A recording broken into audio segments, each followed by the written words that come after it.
ಸುಮಾರು ಒಂದು 7 ತಿಂಗಳು ಹಿಂದ್ಗಡೆ ಟಿನ್ ಫ್ಯಾಕ್ಟ್ರಿ ಹತ್ರ ಒಂದು ಆ್ಯಕ್ಸಿಡೆಂಟ್ ಆಯಿತು. ಎಷ್ಟು ಭೀಕರವಾಗಿತ್ತು ಅಂತಂದರೆ BMTC ಅವನು ಮುಂದೆ ಹೋಗ್ತಾ ಇರೋ ಒಂದು ಬುಲೆಟ್ ಗಾಡಿ, ಆ ಬುಲೆಟ್ ಗಾಡಿ ಆ ಕೇಸ್ ಇದೇನೋ BMTC ಬಸ್ ಕೆಳಗಡೆ ಆಗಿಬಿಟ್ಟಿದೆ. ಆ ಲೆವೆಲ್ಗೆ ಹೋಗಿ ಗುದ್ದಿರೋದು.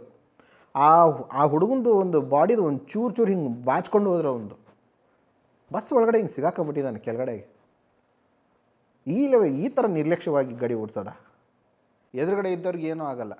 ನೀವು ಗಾಡಿ ಟಚ್ ಮಾಡ್ಕೊಂಡು ಹೋಗ್ಬಿಟ್ರೆ ಯಾರಿಗೋ ಒಂದು ಆ್ಯಕ್ಸಿಡೆಂಟ್ ಆಯಿತು ಅಂತಂದರೆ ಆ ಗಾಡಿ ಡ್ಯಾಮೇಜ್ ಆದರೆ ಪ್ರತಿಯೊಬ್ಬರೂ ದುಡ್ಡು ಇರೋವಂಥರೇ ಇರಲ್ಲ. ಎಷ್ಟೋ ಜನ ಕಮರ್ಷಿಯಲ್ ವೆಹಿಕಲ್ಸ್ ಇಟ್ಕೊಂಡಿರ್ತಾರೆ ಕಾರ್ಗಳನ್ನ, ಅವ್ರಿಗೆ ಎಷ್ಟು ತೊಂದರೆ ಆಗುತ್ತೆ.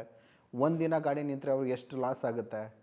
ಆಮೇಲೆ ಅಷ್ಟೆಲ್ಲ ಅವರು ಗಾಡಿ ಸರಿ ಮಾಡಿಸ್ಕೊಂಡು 2-3 ದಿನ ಟೈಮ್ ತೊಗೊಂಡು ಆ 2-3 ದಿನದ ಒಂದು ದುಡಿಮೆ ಯಾರು ಕೊಡ್ತಾರೆ? ಅವ್ರ ಕಮಿಟ್ಮೆಂಟಿಗೆ ಅವ್ರು ದುಡಿಯೋದಕ್ಕೆ ಅಷ್ಟಕ್ಕಷ್ಟಕ್ಕೆ ಸರಿ ಹೋಗ್ತಾ ಇರುತ್ತೆ.